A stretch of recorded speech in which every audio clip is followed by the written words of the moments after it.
Ang inang lalaban araw-araw. Ito yung araw-araw kong ginagawa. Pagkagising sa umaga, nag-aasikaso ng almusal at tanghalian. Ito is alas 9 pa lang ng umaga is nagsasaing na ako. Dahil may estudyante akong kinder, papasok ng 12:40 ang sundo ng kanyang service. Kaya kailangan agahan ang pagluluto.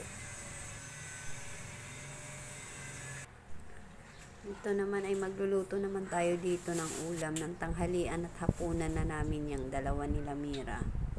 Ito ay sitaw na may giniling.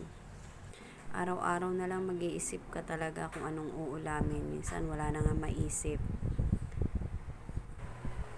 Ito ay inaantok na dyan ng aking maligalig na baby. Yan, nakatulog na siya.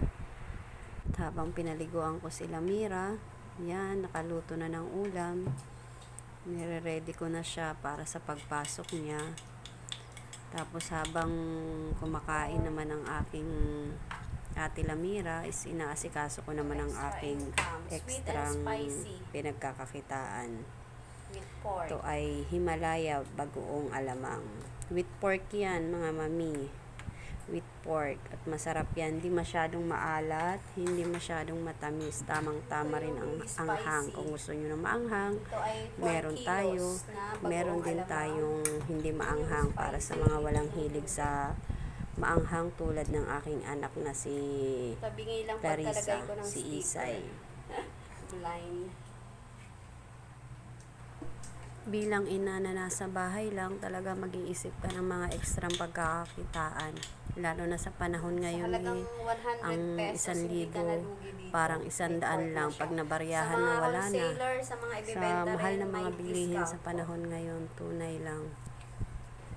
Time manage lang talaga sa mga gawaing bahay. Isasabay mo ang ekstrang pagkakakitaan. Basta pag meron talagang gagawin natin ang lahat.